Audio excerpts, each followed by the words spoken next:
Essa sigla que nós conhecemos, RCC, ou Renovação Carismática Católica, mostra todo um movimento havido na Igreja depois do Concílio Vaticano II. Tudo começou na inspiração do Concílio Vaticano II. O Concílio Vaticano II, para quem não se lembra ou não sabe, foi o grande acontecimento da Igreja dos últimos séculos. Foi do século passado, foi de 1962 até 1965.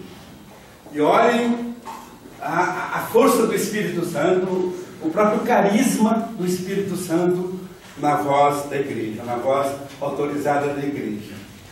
Na verdade, a Renovação Carismática Católica foi inspirada numa oração do Papa João XXIII, por esses desígnios de Deus maravilhosos, né?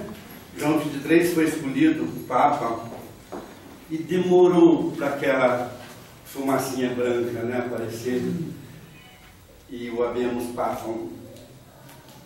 E os cardeais com dificuldade, né, para escolher um Papa, pensaram assim, né? Está relatado pelo Cantar a Missa. Vamos escolher um Papa, ele já está velhinho, mas ele é muito santo. E enquanto isso a Igreja se prepara para a gente escolher outro Papa. Ou seja, quase que um Papa a ser escolhido para ser um Papa tampão, né? Enquanto a Igreja se preparava para um outro tempo, escolheu o outro Papa. Mas o Espírito Santo é maravilhoso, né? Sempre presente na vida da Igreja.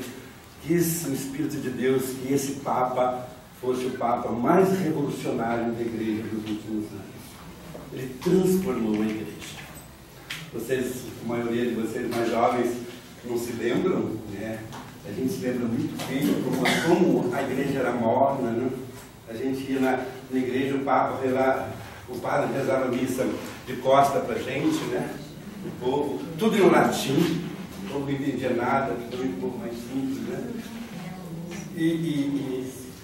O Concílio Vaticano II partiu dessa premissa, né? Vamos levar a Igreja ao povo. O povo tem vindo à Igreja, levar a Igreja ao povo, né? E realmente foi essa grande transformação. Uma transformação muito maior do que todos que prepararam o Concílio Vaticano II pudessem imaginar. Porque, além de tudo aquilo que foi preparado, o Espírito Santo completou com uma obra fantástica. E olhem a oração que o João XXIII fez no Natal de 1961, como abertura do Concílio Vaticano II. Vejam se essa oração é ou não profética. Essa oração está nesse livrinho aqui do Padre Haroldo. Vocês não se lembram também do Padre Haroldo? Aí lembra, né? Esse é o primeiro livro da Renovação Carismática em português, né, que chegou ao Brasil. Eu tenho esse livro, para mim uma relíquia, está todo amarelado já as páginas. Ele é de 1973, né? Que a Renovação Carismática no Brasil começou em torno de 70, 71, 72, por aí. Não é uma data muito precisa, porque a Renovação Carismática Católica, diferentemente de outros movimentos da Igreja, aliás, em falar em movimento, eu queria ressaltar muito uma coisa para vocês.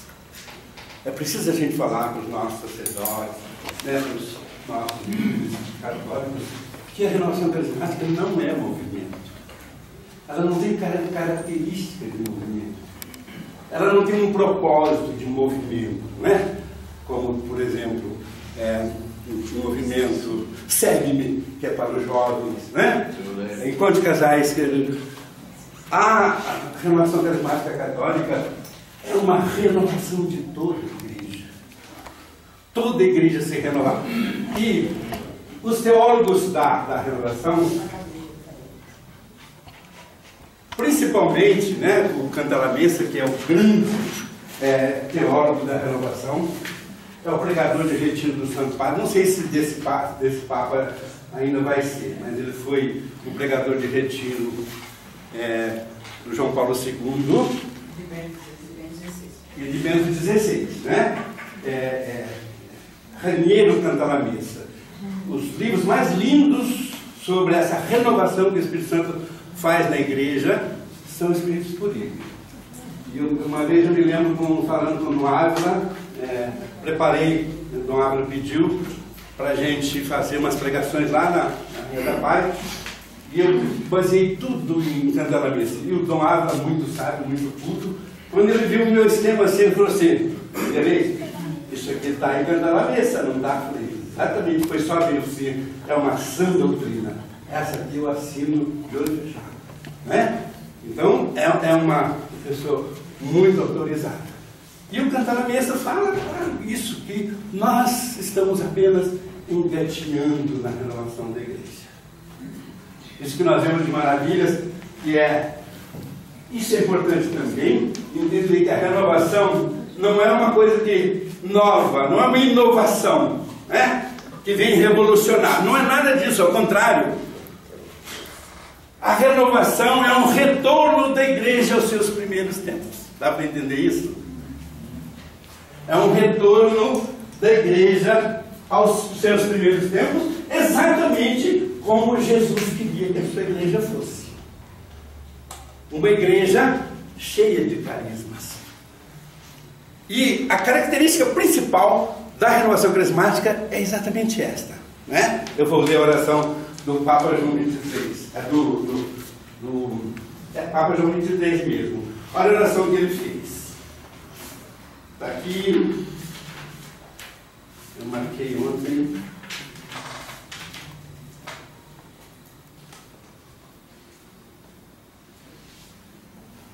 Ouve, Senhor, a prece da igreja de todos os cantos do mundo.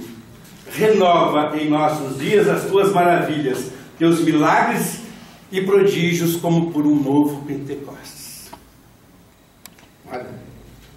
Renova em nossos tempos as tuas maravilhas, teus milagres e prodígios, como por um novo Pentecostes. O que estava no coração do Papa, que era o que estava também no coração da igreja? É preciso mudar a evangelização. É o que ele chamava de a evangelização de novo Arthur, né? E como era a evangelização com o novo Arthur? A evangelização que estava no coração do Papa e no coração da igreja. A pregação do Evangelho como Jesus ensinou. Abra comigo a Bíblia.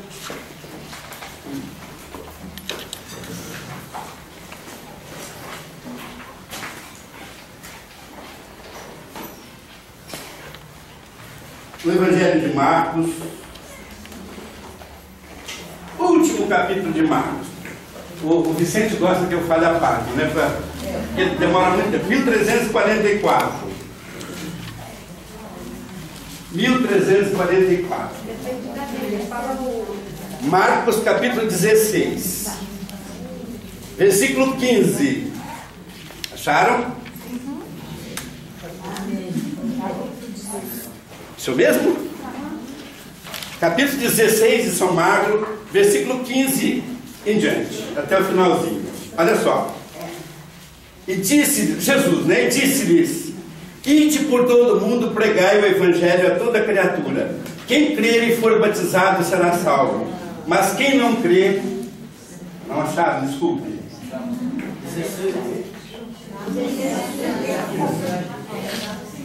16, 15.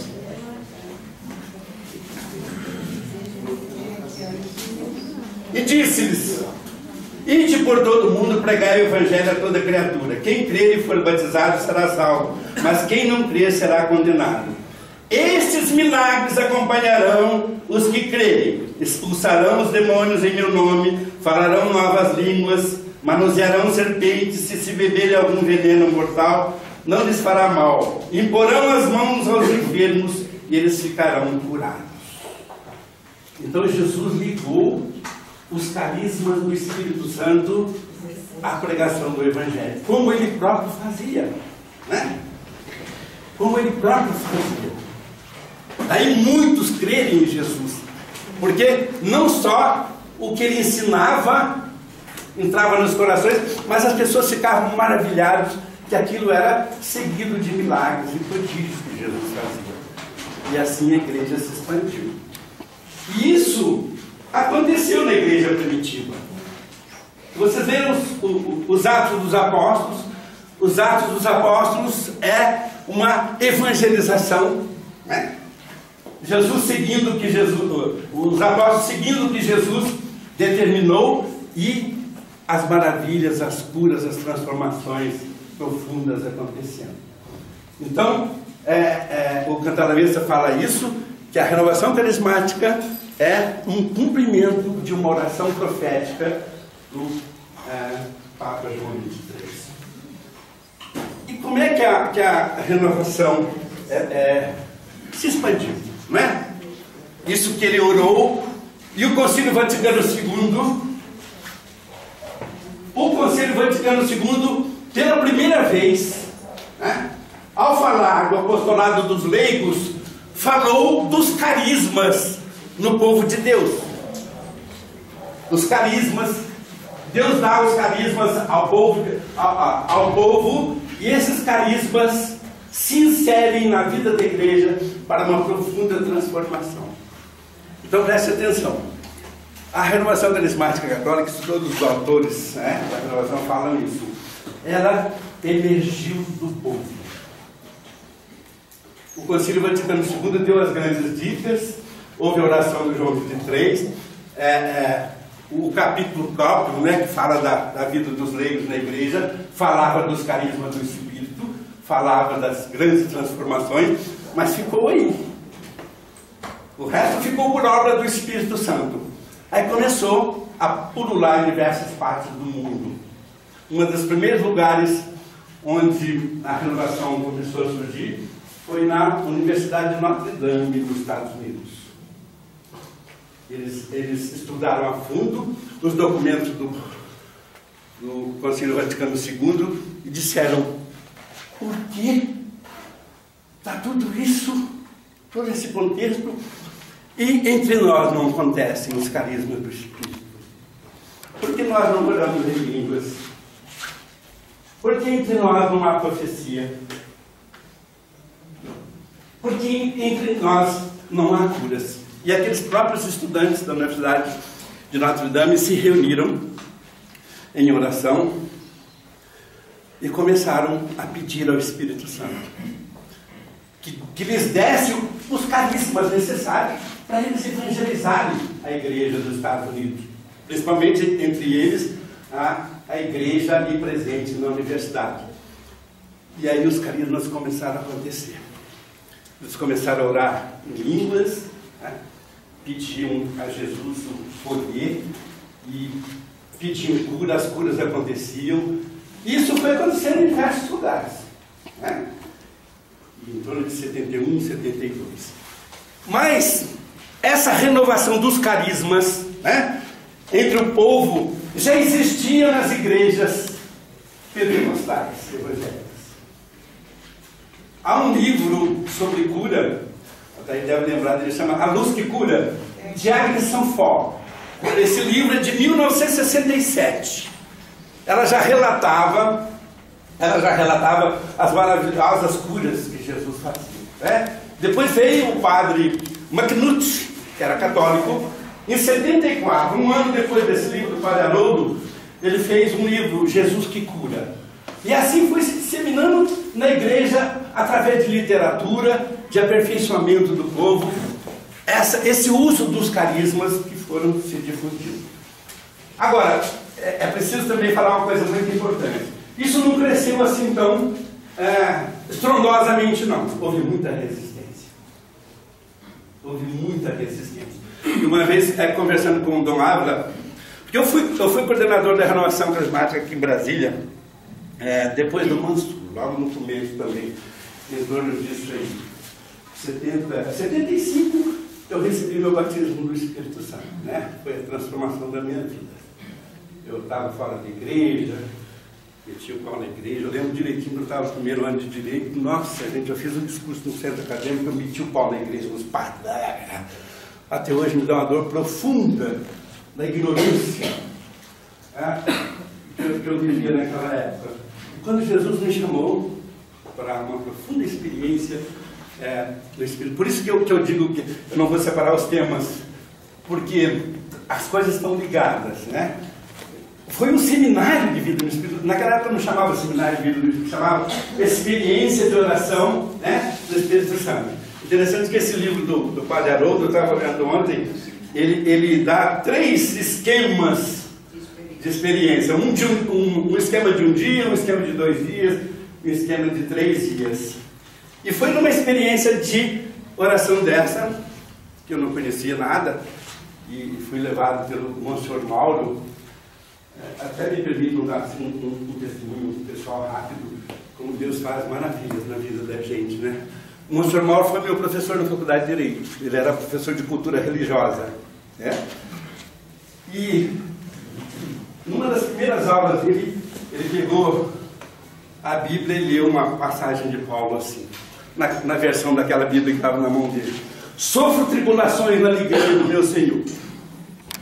Aí ele perguntou assim para nós: o que vocês, meus alunos do primeiro ano, dizem dessa passagem? Aí ninguém falou nada, ele estava sentado lá no meio da sala, bastante aluno. Ele perguntou de novo: gostaria de saber, estou com vontade de saber, o que passa na cabeça de vocês quando eu leio essa passagem? Sofro tribulações na alegria do meu Senhor. Eu levantei lá, gente, que vergonha. Eu falei assim: Monsenhor Mauro, quem escreveu isso, ó? Da Lelé da Cuca. Por quê? Um sofre tribulação, um tem alegria. São coisas contraditórias. Aí o Monsenhor Mauro dizia: Vanderlei, vem aqui. Aí eu cheguei, fiquei na minha frente. Ele olhou no meu rosto e disse: hoje você ainda não compreende essa palavra, mas um dia você não só vai compreender, mas você vai ser pregador da palavra. Aí eu esqueci aquilo, gente. Esqueci aquilo. Quando eu fui fazer a minha experiência de oração, lá na chácara dos Pavonianos, tinha uma areia assim de árvores, né? E lá estava a casa de retiros. E quando eu chego assim, quem que eu encontro? Né? Era o Monsenhor Mauro. Aí quando ele me abraçou: Vanderlei, agora que eu estou percebendo uma coisa, está se realizando em você uma promessa de Deus, uma profecia de Deus. Eu falei: não, Monsenhor Mauro, não é assim não. Não é assim não, cara. Eu vim aqui só porque o senhor Joaquim dos Santos me convidou. Joaquim dos Santos era um comerciante lá na cidade de Pouso Alegre, lá no sul de Minas. E, assim, um homem muito reto. E eu era caixa do Banco do Brasil, e ele levava aqueles pacotes assim e deixava comigo. Quando terminava todo o expediente, eu fazia todo o movimento dele, e no outro dia ele pegava. Estava a confiança. Se faltava dinheiro, falava: o senhor Joaquim faltou tanto. Se sobrava, ele botava na conta dele. Esse era um homem tão reto que eu admirava tanto. E um dia ele chegou para mim e ficou no final. Era uma sexta-feira, lembro direitinho. Falei: senhor Joaquim, dá aquele seu pacote. Não, Vanderlei, hoje eu vou ficar para o fim, que eu preciso falar com você. Aí quando ele chegou, que eu fiz todo o movimento dele, disse: Vanderlei, eu vim aqui para te fazer um convite. Mas esse convite eu só faço se você disser que aceita. Eu falei: senhor Joaquim, nunca vi isso. Como é que eu vou dizer que aceita uma coisa que eu não sei do que é? Ele falou assim: olha nos meus olhos, você confia em mim? Eu falei: senhor Joaquim, todo mundo no banco admira o senhor, um homem reto, um homem justo, um homem bom. Eu confio sim. Então eu aceito o seu convite.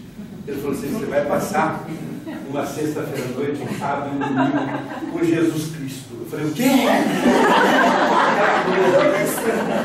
Já prometeu. Gente, isso foi em 75. A renovação carismática estava começando no Brasil, né? Você vê que esse livro é de 73 e aí começou a se estruturar. Eu me lembro bem, por isso que eu falo para vocês que vão trabalhar no seminário, como é importante o testemunho cristão.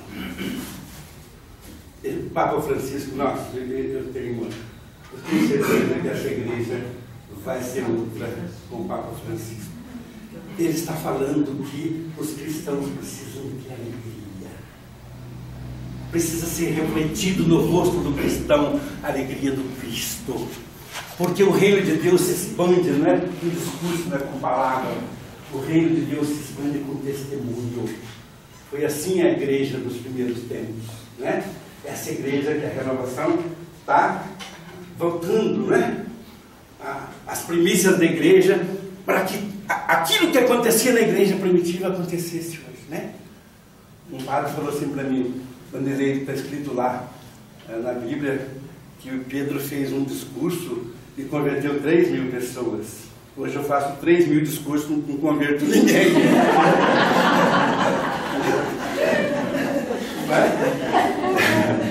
Por quê? Porque a pregação do Pedro estava ungida do Espírito Santo, gente. Então olha só, a renovação carismática católica é centrada na pessoa do Espírito Santo. É impressionante como os católicos não conheciam o Espírito Santo e até hoje não conhecem. Vocês conhecem porque fizeram seminário. Outros vão conhecer porque conhecem seminário. Era interessante, você ia abrir uma experiência de oração. Eu trabalhei muitas, desde que aconteceu aquilo comigo, com o Dr. Mauro. E a presença do Espírito Santo é visível, e é visível também que as pessoas não entendem nada. Aí a primeira sessão da experiência de oração era perguntar para as pessoas: que era o Espírito Santo para você? Gente, ninguém respondia. Era assim: é uma força, é um vento. Falavam símbolos do Espírito Santo, mas não sabiam o que era o Espírito Santo. É uma bomba, é isso, é aquilo, é aquilo, é aquilo. E que mais? Não sei mais do que isso, não. Não se tinha consciência de que o Espírito Santo era uma pessoa da Santíssima Trindade, e pessoa presente em nós batizados. Somos templos do Espírito Santo de Deus. E o Espírito Santo de Jesus Cristo é o mesmo Espírito Santo nosso. Gente, isso é muito lindo. Não é outro Espírito Santo, não. Aquele Espírito Santo que Jesus foi batizado no Jordão e recebeu, né? Ali se manifestou a Santíssima Trindade. Esse Espírito Santo que diz o Evangelho de Mateus conduziu Jesus ao deserto para ser tentado pelo demônio. Na força do Espírito Santo ele venceu, né? Ele venceu todas as tentações do demônio. E é na força do Espírito Santo é que os milagres começaram a acontecer. Tem muita gente que não entende essa passagem da Escritura, quando Jesus fala assim para Nossa Senhora em bodas de Caná: mulher, você não sabia que ainda não é chegada a minha hora? Qual era a hora de Jesus? Começar a pregação do reino ungido no Espírito Santo. Por isso que ele entrou na sinagoga e leu capítulo 61 de Isaías, né? O Senhor me ungiu e enviou para anunciar o Evangelho aos pobres, para dar aos cegos a visão, né? Aos cativos a libertação. E quando Jesus leu isso, ele disse: hoje se realiza isto. Então, gente, esse Espírito Santo, que a renovação carismática veio trazer a todos nós esse conhecimento maior, mais profundo, da presença do Espírito Santo em nós, e que esse Espírito Santo é o mesmo de Jesus, daí a nossa confiança, que não falha. Imagina se o Altair vai fazer uma oração lá na Rainha da Paz de Cura e falar assim: nossa, e se falhar? Né? Nunca passa isso pela cabeça dela. Por quê? Porque ela sabe que aquele Espírito Santo, que ela está ungida para, né, anunciar as curas, é o mesmo Espírito, hein? Pois é o mesmo Espírito Santo que levou Jesus a fazer os milagres. Gente, isso é muito lindo. Santa Catarina de Sena teve em visão, o Senhor permitiu que ela visse uma pessoa em estado de graça. E olha só o que Santa Catarina de Sena fala: se não tivessem me avisado que era uma criatura, eu teria ajoelhado e adorado. Tão bela é a presença do Espírito Santo na vida de uma pessoa em graça. Gente, isso é tão lindo, mas é em você. Esse Espírito Santo está dentro de você. Está dentro de você. Está dentro de você. É esse Espírito Santo da vida da graça. É esse o Espírito Santo, que é o mesmo de Jesus. São Paulo fala assim, não é? Se o Espírito que ressuscitou dos mortos habita em vós, o Espírito que ressuscitou Jesus dos mortos dá vida aos vossos corpos mortais. Então essa presença do Espírito Santo em nós, do nosso batismo, que a maioria dos católicos não tem consciência, essa presença do Espírito Santo forma toda essa aura de verdadeiros cristãos, que são como Jesus, que são profetas, reis, profetas e sacerdotes. Você, meu irmão, que vai trabalhar no seminário do Espírito, você, minha irmã, é preciso ter essa consciência que você é a habitação do Espírito, que você tem munus de rei, de profeta, de sacerdote. Como se dá esse seu estado de rei pelo batismo? Você tem poder contra o inimigo. O inimigo não vai conseguir que você dê vexame em nome de Jesus. Você está revestido do reinado, o mesmo reinado que Cristo teve. Porque o reino das trevas se abateu com Jesus sobre o reino da luz. O reinado de Jesus. E é importante isso no seminário de vida do Espírito, gente. A gente tem visto muito a ação do demônio no seminário de vida do Espírito. Enquanto muitos estão orando, a intercessão está orando, os pregadores estão se preparando, os servos estão ali testemunhando as forças de Satanás na vida das pessoas que estão fazendo o seminário muito grande. Vocês não conseguem ver isso. Mas olha que ele vai para a casa dele, as coisas que vão acontecendo com ele, as pessoas com quem ele conversa, né? E essa presença do Espírito Santo em vocês é importantíssima. Eu estava dizendo para vocês da importância do testemunho. Eu me lembro no seminário que eu fiz, no domingo de manhã, eu levantei às 5 horas da manhã e eu acordei. Eu falei, eu vou embora daqui. Peguei a minha malinha, para que o vaso vai chegando, o bicho vai chegando antes. Aí eu arrumei a minha malinha e eu vou embora. Porque eu estava incomodado com aquilo, gente. Porque se tem uma coisa que a gente é todo cheio de pecado, né? Eu sou todo cheio de pecado. Mas também a gente tem que reconhecer a ação de Deus em nós. Uma das coisas que eu sentia em mim, que eu era uma pessoa sincera. E eu sabia que se eu dissesse, eu vou dar adesão ao meu Deus, eu vou receber esse batismo do Espírito, teria que ser para valer. Não podia ter mais volta. Então eu estava todo aquele conflito, já para separar da minha mulher, aquele pequenininho, estava novo, minha vida, uma confusão. Aí eu saí assim no corredor e vi uma luz acesa. Quando eu vi a luz acesa, eu cheguei, olhei assim, quem que eu vi? O Monsenhor Mauro, a irmã Marina, o Tatá, que depois foi coordenador da Renovação Carismática aqui de Itajubá, o Tatá, o Beteu, um jovenzinho de 18 anos, o Tatá também devia ter uns 20 anos. Sou Aureliano, que tinha sido meu chefe, eu nem sabia que ele era católico, como eu não sabia que o São Joaquim dos Santos também era, né? Eu era muito material, eu falei, o que esse povo está ganhando, que está rezando aqui 4 horas da manhã? Quando será que eles ganham para isso? Aí voltei lá,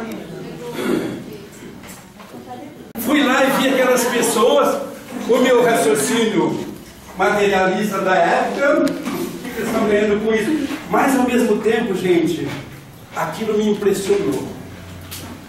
Não saiu da minha cabeça. Aí eu voltei para o meu quarto e falei, gente, eu não posso ir embora se aquelas pessoas 4 horas da madrugada estão orando pelos irmãos lá na capela. Isso aqui é muito sério. Aí deixei a minha malinha assim e fui lá de novo para olhar aquela luz, né? Quando eu cheguei assim, bem pertinho, o Monsenhor Mauro me pegou pelo braço assim, Vanderlei, vem cá, não adianta.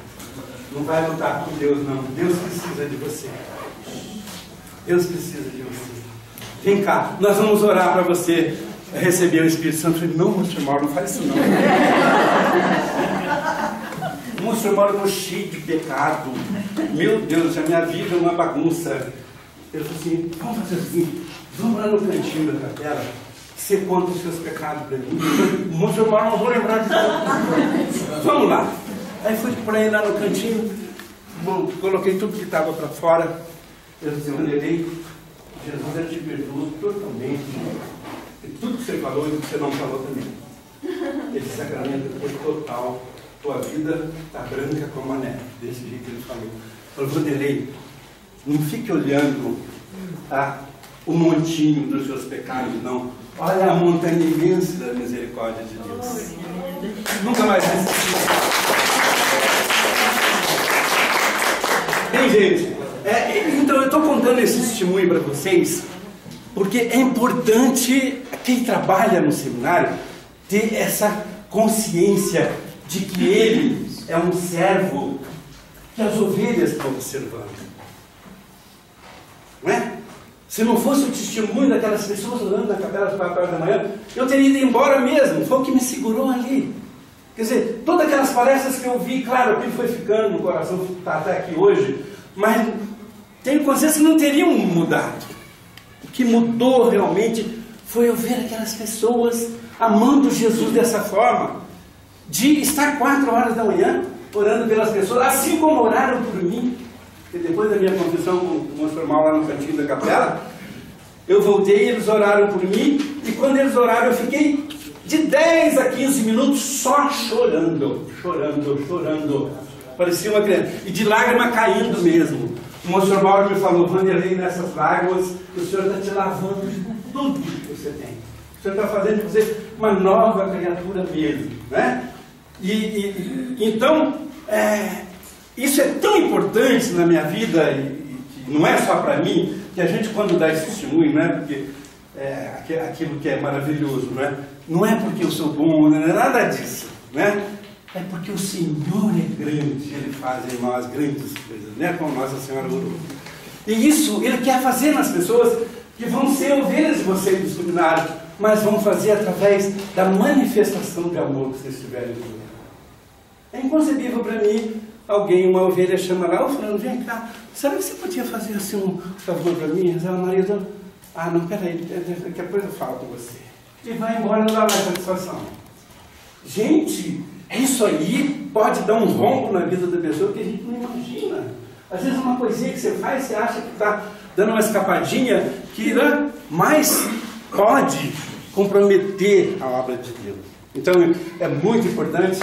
O princípio de todo pastor das ovelhas do seminário está imbuído da caridade de Cristo. São Paulo fala isso, né? Que os carismas não adiantam nada se não tiver amor, né? No capítulo 13. Ainda que eu fale a língua dos anjos, serei como, né? Ainda que eu faça discurso, eu serei como um símbolo que retina. Isso não adianta nada, né?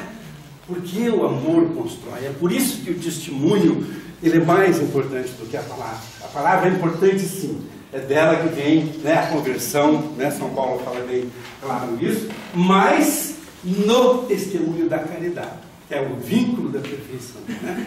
Então, deixa ficar no coração de vocês isso. Vou trabalhar no seminário. A primazia, né?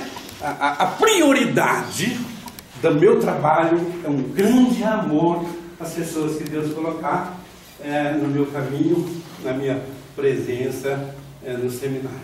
Que isso converte, isso transforma. Entendeu? Isso é mostrar a face daquilo que realmente se fala, né? A face amorosa, misericordiosa daquilo que é falado em palestra, né? Então, palestra não é mais importante não. O mais importante é realmente o testemunho. Uma coisa que eu queria falar para vocês também é o seguinte: nós estávamos falando de renovação. A base da renovação carismática no mundo todo são os grupos de oração, né? Eu queria falar isso para vocês porque é verdade. Inclusive hoje a renovação no Brasil, ela sai para pregar no Brasil todo, eles têm um banner né? Grandão, assim, escrito grupo de oração, eu participo. Tem um livro do Padre Pedrini que ele fala assim, grupo de oração onde a graça de Deus acontece. Então, vocês que fizeram seminários de vida no Espírito, né? Outros vão fazer também, sabem da importância dos carismas, mas saibam que os carismas acontecem na sua totalidade nos grupos de oração. Quem participa de grupo de oração que levanta a mão? Eu participei, agora estou... Já não, tudo bem, participa do mesmo jeito. Então a maioria, né? E a gente vê o que acontece no grupo de oração. Ali estão todos os carismas. O senhor fala em profecia, verdade? Nós oramos em línguas. Há profecias em línguas às vezes, né? Me lembra que a última do nosso grupo foi feita pela Ieda, inclusive. A profecia em línguas, depois houve a interpretação, não é tradução, é interpretação, né? Curas, todo sábado no grupo de oração nosso, há curas. Já houve milagres, claro, né? Quando Deus suscita a ocasião. Então, e além dos carismas de suporte, né? Que é o carisma da fé, sem o qual nenhum outro carisma acontece, né? Porque Dom José falou aqui hoje, né? Na fé com obras. Fé com obras se manifesta assim também. Você crê que Jesus cura? Creio. Então ora pelo irmão para ser curado. Não chamou a Taíra. Eu não vou orar, não. Sabe o que você tem? Você tem fé, mas não tem obra. Entenderam, gente? E é importante também que o pastor das ovelhas não se negue, né? Não se negue a ministrar o carisma.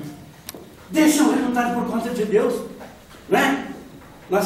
Alguém lembrou aí o que o menino lá da Cancional falou ontem, né? Eu lembrei do Salmo que fala assim: se o Senhor não construir, em vão trabalham os operários.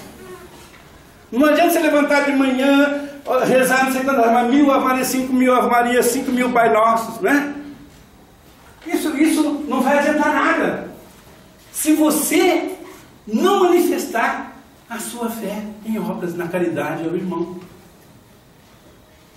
Então, esse princípio é fundamental. Bom, grupo de oração também, né? Até eu pediria para quem for organizar o próximo seminário que deixasse um tempo para a gente falar um pouco de grupo de oração, né? Que é fundamental. Inclusive também é instrumento de perseverança. Eu, depois que eu fiz o seminário, fiz o Espírito, nunca mais eu deixei de frequentar grupo de oração. Nunca na minha vida. Tá? E como Deus fala no grupo de oração. E Ele faz crescer. E Ele vai deixando os membros todos do grupo cada vez mais santos. A gente percebe isso, bem claro. O Senhor permite a gente enxergar os irmãos do grupo de oração crescendo no amor de Deus, né? Cada vez mais amorosos. E a gente vê a caridade em Deus. Porque a obra de Deus é magnífica, né? E são duas instituições fundamentais que Deus criou. São duas instituições. A família e a igreja. São instituições divinas. E o seminário se realiza num contexto de igreja. No contexto todo de igreja. Então vejam bem, lá nos Atos dos Apóstolos, está toda a narrativa do que aconteceu com aquelas pessoas que entregaram sua vida a Jesus e foram pregar o Evangelho, né? Também depois, lá nas epístolas, São Paulo começa a falar como Deus age no coração das pessoas. E como são distribuídos os dons, a cada um é dado para o proveito comum a manifestação do Espírito. A um é dado pelo Espírito esse dom, né? Então a comunidade tem todos os dons, mas a pessoa individualmente não. Não necessariamente, raramente uma pessoa tem todos os dons. Por quê? Porque é uma igreja que se completa. E a gente vê bem isso também na palavra de Deus, que como é que se manifestava a graça de Deus no meio deles e os dons se revelavam? Na oração em comum. Eles se reuniam na oração em comum, no partir do pão, no ensino dos apóstolos. Essa igreja que Jesus quis deixar. Uma igreja que se ama. Não havia necessitados entre eles, fala a palavra. Não havia necessitados entre eles. Uns socorriam as necessidades dos outros. Isso vai imperar também nessa igreja que vocês vão ajudar a construir, dessas pessoas que vão fazer o seminário de vida no Espírito, para uma transformação de vida em comunidade. E a vida em comunidade se manifesta, segundo o coração de Deus, no grupo de oração. Ali as pessoas se amam, as pessoas se abraçam, as pessoas expõem dificuldades, as pessoas pedem oração, né? Uns oferecem o que podem, né? Outros pedem o que necessitam, e a obra de Deus assim se faz. Então, queria deixar para vocês isso. Não abandonem jamais o grupo de oração de vocês. Não importa onde é, se é numa casa, se são 3 ou 4 ou 5 pessoas. Não se preocupem com o número. Não se preocupem com o número. Lá quando era a época do Padre Ivan, o nosso grupo de oração lá chegou a ter 300 pessoas. Hoje, segundo o Batista, tem umas 4, 5 pessoas. Porque esse ministério da oração é muito difícil mesmo, gente. É o ministério mais difícil da igreja. A intercessão. Né? Nós temos feito também, nesse trabalho de base da renovação aí, muitos encontros com as pessoas de intercessão. A gente faz ali no São Vicente de Paulo, na Asa Nova. E o número de pessoas que foi muito pequenininho. Então o importante é dar profundidade, consistência às pessoas que oram.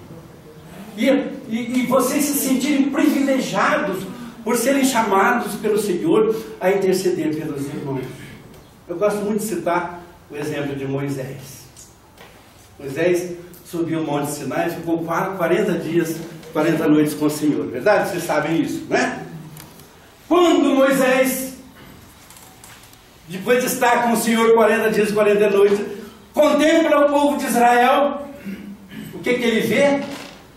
Ah, Moisés nos abandonou. Me dá aí o teu brinco, me dá aí o teu bracelete. Vamos pegar tudo que é de ouro. Fizeram um bezerro de ouro, começaram a adorar. Está na Bíblia, o Senhor fala a Moisés: eu vou exterminar essa gente. Moisés levantou os braços: Senhor, não faça isso. Moisés, segundo o Cantarabês, usou até uma chantagemzinha, né, entre aspas, com Deus. Senhor, não faça isso. O que vão dizer os inimigos do teu povo? Ah lá, o Deus deles levou eles para o deserto, falando que ia levar para a terra de promissão, e matou eles todos no deserto. Senhor, não faça isso. E o que o Senhor fez? Moisés, porque você pediu, por causa da tua oração. Gente, a oração de um homem salvou um povo. Então vejam a força da oração. Posso falar com toda a sinceridade do meu coração, pelo Espírito que habita em mim. Deus não quer vocês trabalhando na obra dele sem oração. Deus não quer vocês trabalhando na obra dele sem oração.